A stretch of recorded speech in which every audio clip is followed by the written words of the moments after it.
Hello, I'm Neil Nunes with the BBC News. The United States says it expects the North Korean leader Kim Jong-un to make a rare visit overseas for talks with President Vladimir Putin.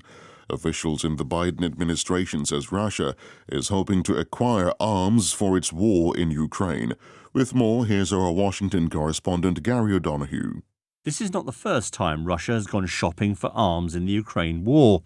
It's already been using drones from Iran, and last year it's thought North Korea sold a large amount of munitions to the mercenary group Wagner. But in July, a new high-level arrangement seemed to be taking shape after the Russian Defense Minister Sergei Shoigu visited Pyongyang for the 70th anniversary of the end of the Korean War. A further meeting between the two leaders, if it happens, would mark a significant and public step, and any deal would contravene a number of UN Security Council resolutions and would probably provoke more sanctions from the United States. An unprecedented strike by thousands of senior doctors and dentists has been taking place in New Zealand.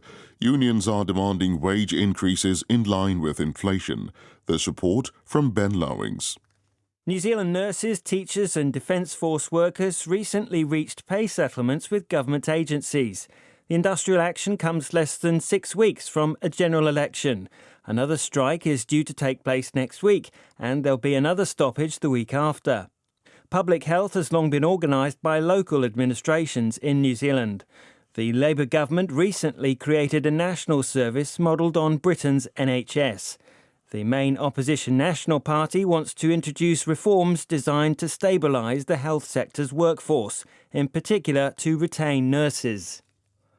Leaders of Southeast Asian countries will meet in the Indonesian capital Jakarta today for a summit which they hope will resolve the political turmoil in Myanmar.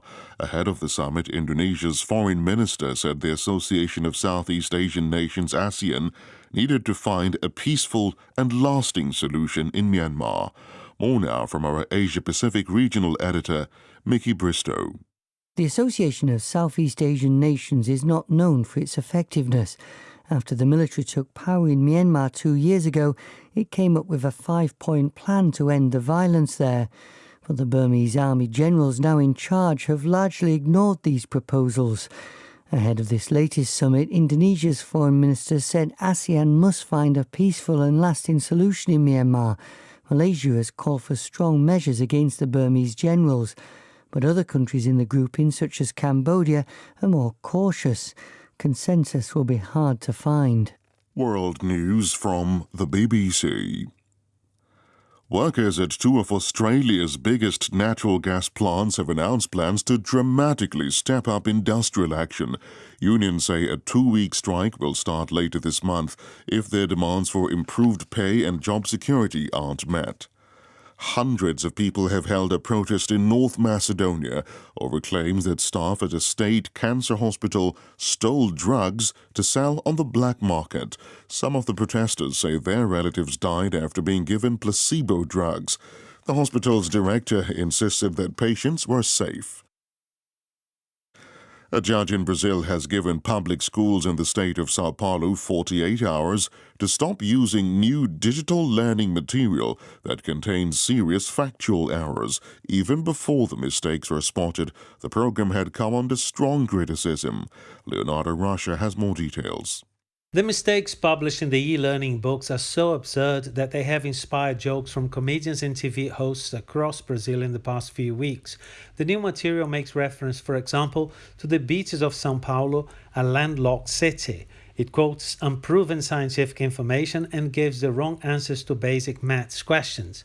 Experts in São Paulo's left-wing opposition had already criticized the state governor, Tarcísio de Freitas, for his decision to replace traditional textbooks with online material.